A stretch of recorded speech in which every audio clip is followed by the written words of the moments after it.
Good morning, Maple.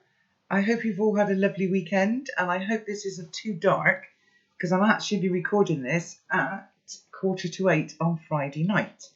So, I just want to make sure that I don't let you down like I did last week. So, off we go, chapter 62. So, we're standing outside Pie's house, and still the rain's not raining properly, just occasional drops. Macca's round the corner now, and Grandpa Byron shakes his head as he watches him go before bending down to lift up the box of masks. He sees me looking at them and straightens up. They're for Diwali. We're organising the first northeastern coast Diwali celebration in the autumn. My friend Baru left them here when he did his milk round first thing. He picks out the mask that Macca had been using. This is Callie. Do you know Callie? She who is deaf, I say, and Grandpa Byron grins. Very good. Your father tell you that? I can't help glancing over at Pie and nodding. He heads indoors. Did he also tell you she's the consort of Shiva, the most supreme, the most pure? You see, Cal also means time, and the I means cause. So Callie is the cause of time. The one who allows us to perceive everything, to experience time passing, whereas Shiva, her other half, is timeless. Do you get it? I follow Grandpa Byron back into the kitchen. I don't know where Pie has gone, and he picks up the mask again, staring at it a little dreamily. I'm not sure I do get it actually, not completely, but I nod anyway. It's just good to hear him again. He smiles at me, his gold tooth glinting. You're a canny kid, you are, son. Too many like you know absolutely nought about their heritage. He's sipping from a large mug and leaning back against the kitchen counter. Lose sight of the past and you are blind to the future. That's what I say to Pie. Is that chai? I ask.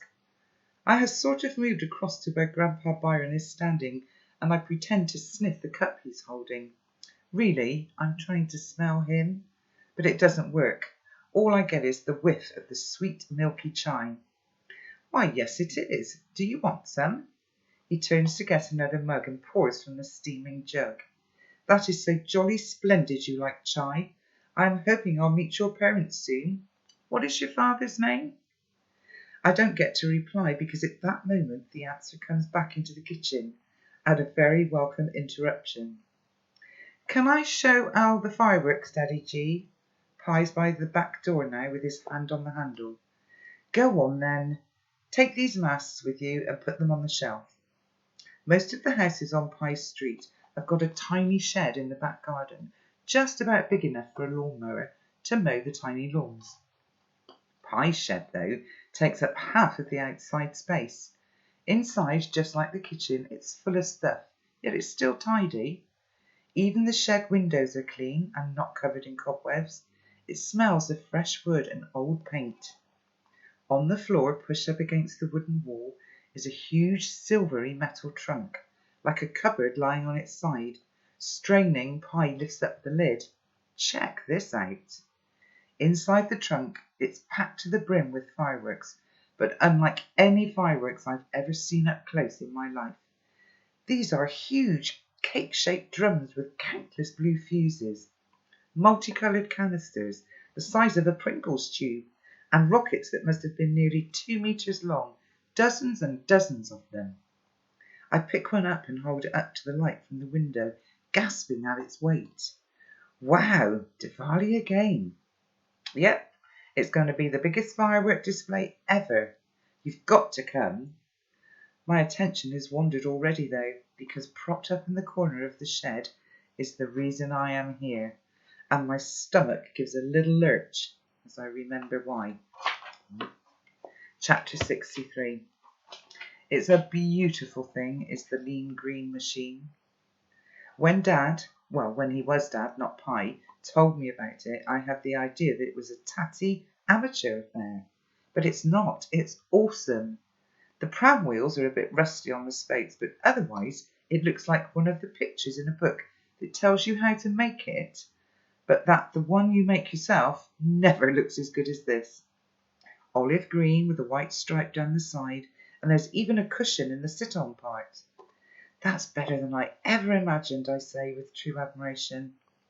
I sit in it and Pi pulls me along the garden path, and I can steer and brake and everything. We tow the cart out of the back garden gate and into the back lane that runs behind the row of houses. I'm first out of the gate and I turn my head towards the sound of running feet, just in time to see a figure turn the corner at the end and disappear. Who do you think that is, Maple? I think it's Macca. Oh, Macca! Has he been watching us? What has he seen? I can't tell. What's up? Asks Pi. I take a deep breath. Nothing. And then I turn and head back towards the house. Hang on, I call back. I just want to say goodbye to your dad. Pi smiles and just shrugs. Grandpa Byron's sitting at the kitchen table with Hypatia next to him, holding a deck of cards that's far too big for her little hands. She turns them face up one by one on the table, and he's calling the names he sees them. Before he sees them, sorry. 10 of diamonds, 6 of spades, jack of spades. Oh, hello, son. What can I do for you? I hesitate, not quite sure what to say. Grandpa Byron waits patiently while I find the words. Mr. Chaudhry, Byron, you know this firework display you're doing? Aye, what about it? It's not until October, mind you. Will you have the fireworks on a sort of metal platform thingy? A pyro rig? Aye, I dare say I will. Oh, good. Can I just say, they're kind of dangerous, so will you make sure you check it's secure and everything? He screws up his eyes and sort of half smiles. Yes, I dare say we'll be doing that. I can tell he's not taking me that seriously at all. No, I really mean it. Please, please, check all the bolts on the pyro rig. It's just I've heard of someone who didn't, and it sort of went wrong. All right, Bonnie lad, I'll check them. You won't forget, will you? Check them yourself, all of them.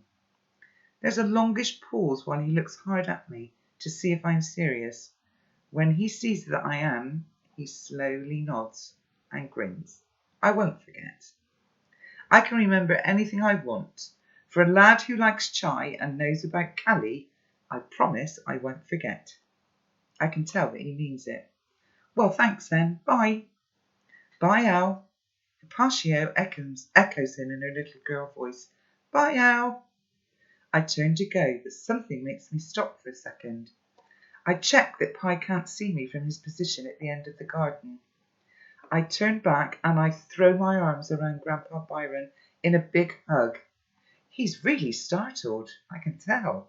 And I know it's a strange thing to do, but as I squeeze him and at last breathe in his smell of biddies and hair oil, I feel his arms go around me and he hugs me back. I'm embarrassed now and I let him go, but before I hurry out the back door, there's one more thing I want to do. Fishing my phone out of my pocket, I switch it on, hold it at arm's length and crouch beside them. Look at my calculator and smile, I say to Grandpa Byron and Hypatia. Before I can see if they're doing it right, I snap a selfie and hurry out of the back door and up the garden path without looking back.